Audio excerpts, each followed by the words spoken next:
When have you chosen to hide something? Maybe mom asks if you brushed your teeth and you say, well, yeah, even though you just ran water over your toothbrush.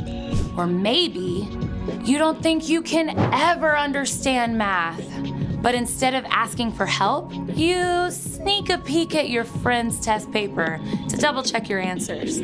Or maybe you're kind to your little sister when your friends are watching, but you snap at her when they leave. You're so annoying, just go away.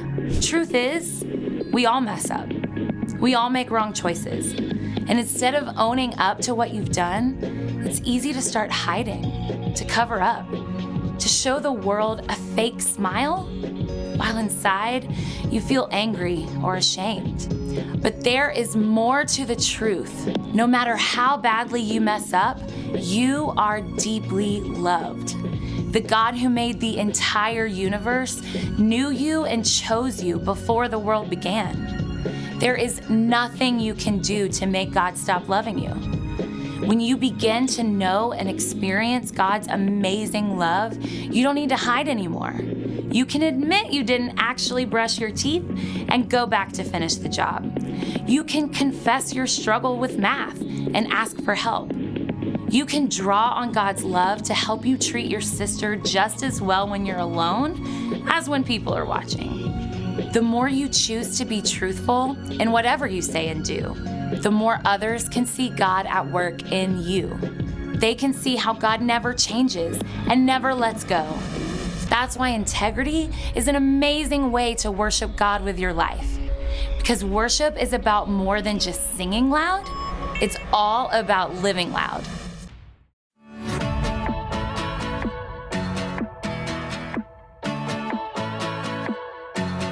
Why would I worry?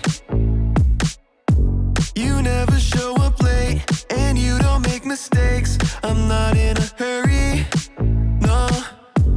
I'm walking at your pace, 'cause you showed a better way. In the night, I won't be afraid.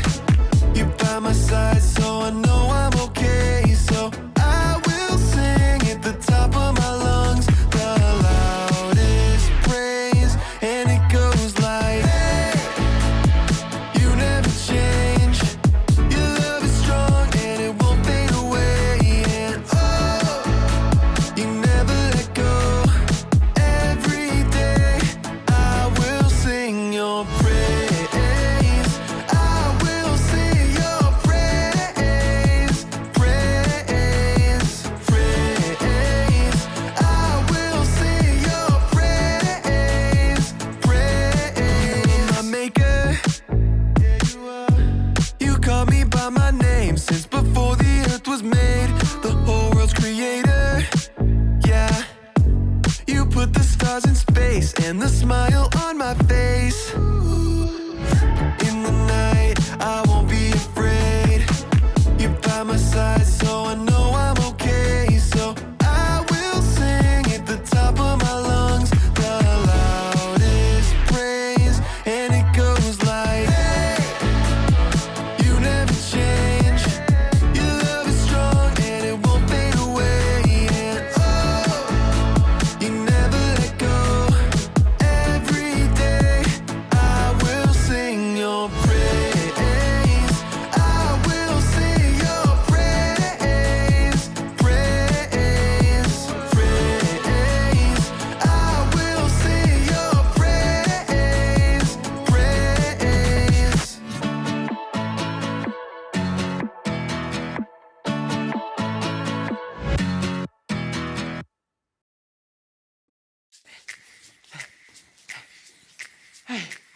Welcome to the Story Lab. This week we're talking about integrity while we take a look at the tale of two trees.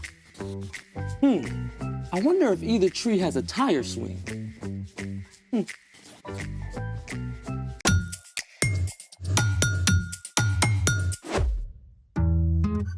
Hey, I'm Carter. And I'm Zeke. We're talking about integrity, which is choosing to be truthful in whatever you say and do. So what's up with the tire? My dad got a flat tire. See the nail right here? I mean, we can try to... Pull it. You want some help?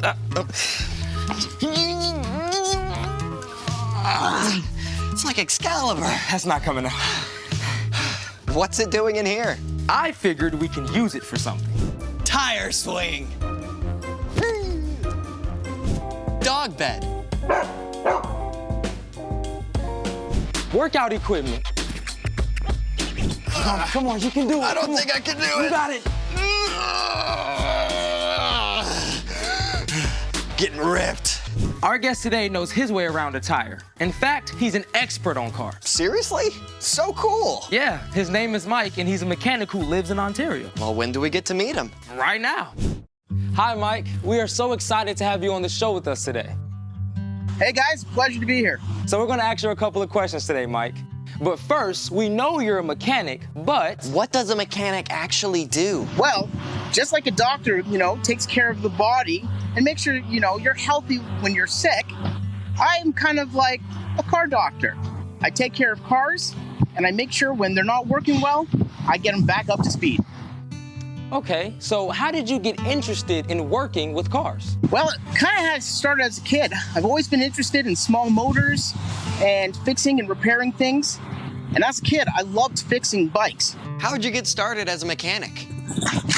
Well, I actually started at a dealership when I first wanted to be a mechanic. I was fixing cars, but over time, they wanted us to, I felt the pressure to make repairs that really customers didn't really need and do things that, it's not really needed or the customer didn't really want it. So I just didn't feel comfortable that way. And I actually had somebody tell me that I had to be one person at the dealership and one person at home. And that wasn't okay with me. So I left and I went to a smaller shop. Here, I get to take care of the customers. I do exactly what they want and exactly what we say we're going to do. I do quality work and they're satisfied. So, Mike, we can see that you're kind of at a shop right now. So tell me about some of the things that you guys are working on right now. What type of cars? What are you doing to the inside? Just give me those details. We get to work on everything here at our shop, from small cars to trucks to lawnmowers. Right now, I'm working on this car sitting right here. The customer wants me to make sure that their car is working exactly as it should. So I will check things like here, this is the air filter, where I would make sure that the car's air filter is clean and the engine can breathe. And here, this is the dipstick, where the engine oil goes in. It's like the lifeblood of the engine. If it's not good, the engine will not work well. And also, the battery. This is a very essential part of the car. You have to make sure that the battery's in good working order and these connections are nice and tight. Because if they're not, the car may not even start at all. Can you talk more about what it takes to get a car to run really, really well? The best part of it all is you have to take care of what's on the inside. If you don't, eventually the car will break down and maybe not even work at all. So, Mike, we know you love working on cars, but we gotta ask, what is your favorite kind of car? Classic cars and hot rods. I absolutely love them. When I'm driving down the road with my kids, we make it a game to pick them out, point them out, check the colors, and really just love the sound of the old hot rods. These cars are awesome. Well, thank you so much, Mike. Your job is so awesome, and it was a pleasure talking to you today. Thanks, guys. Wow, it's like I've got a whole new perspective on what's inside. Speaking of which, it's time for The story before the story. Today we're in the book of Luke. When God sent Jesus as a baby, angels announced his birth. But for most of his life, Jesus lived quietly and faithfully, loving God and loving others. Around the time Jesus was 30 years old, he came to the Jordan River. God's voice spoke from heaven. "You are my son, and I love you. I am very pleased with you." Soon after, Jesus began to travel from town to town, teaching and healing. He chose a group of friends to share life with him. In everything Jesus said and did, he showed people what God is like. And over, he pointed out that what's on the inside matters most to God. Which is where our story starts. Take it away. Hey everyone, I'm Brian. And in today's story, well, things are going to get a bit thorny. Jesus had just chosen his 12 closest friends to help in his work. And when he came down from the mountain with them, a big crowd gathered. People had come from all over to hear him and be healed. Jesus did make many people well, but he knew that even more than their bodies, it was the people's hearts that needed help. So Jesus began to teach them many things. A good tree doesn't bear bad fruit, and a bad tree doesn't bear good fruit. Well, that makes sense, right? I mean, if you go up to a nice, healthy apple tree and pick one. But if you find a tree that looks twisted and stunted and pick some fruit, you're not going to want to bite of that. Jesus continued with the word pictures. You can tell each tree by the kind of fruit it bears. People do not pick figs from thorns, and they don't pick grapes from bushes. In the time of Jesus, figs and grapes were a super important part of what people ate. Figs represented peace and prosperity, and grapes stood for joy and celebration. Finding a good grapevine or fig tree was a big deal. But when Jesus and his friends walked the dusty roads, they would have seen other plants too, including thorny, bushy hedgerows and fig trees choked out by brambles. I mean, are you gonna find grapes or figs on one of these? No, I think not. It quickly became clear to the crowd, though, that Jesus was talking about more than just trees and vines. A good man says good things. These come from the good that is stored up in his heart. An evil man says evil things. These come from the evil that is stored up in his heart. A person's mouth says everything that is in their heart. Mic drop.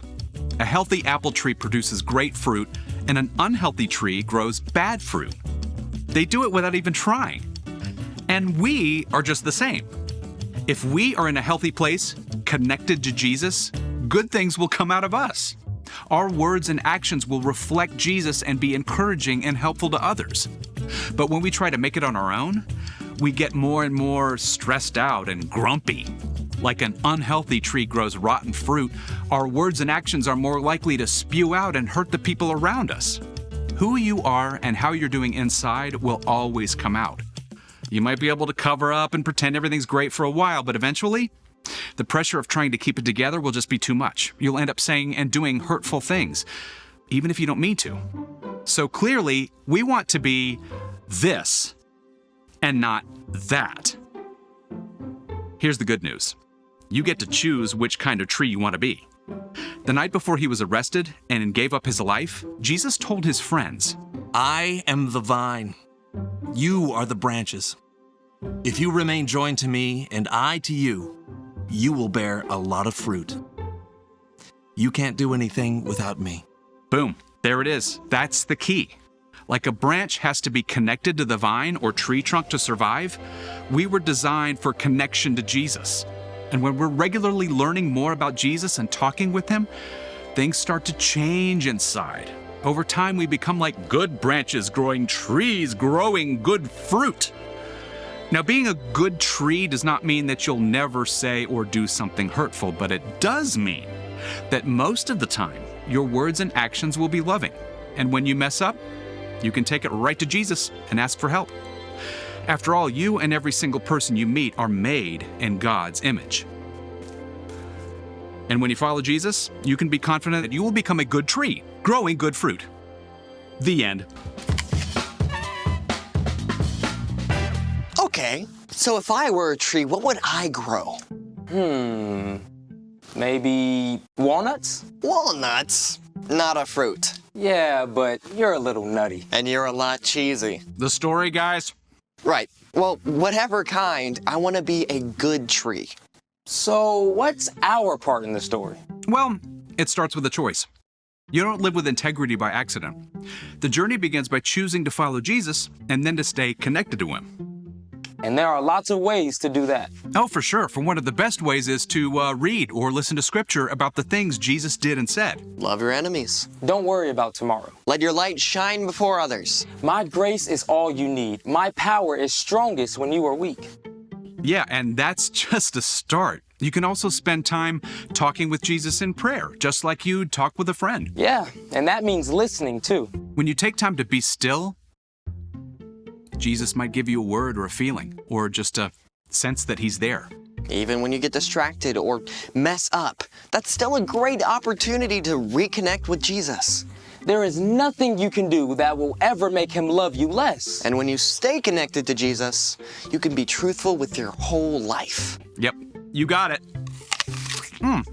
See you next time. So, here's the thing. Be truthful with your whole life. And stay connected to Jesus. Kind of like how Mike showed us with making sure your car battery is properly connected. So, have you decided what to do with this tire? I'm going to use it as a planter. And grow some good fruit. Or veggies. Thanks for joining us in the Story Lab. See you next time. Wait, come back! Runaway tire!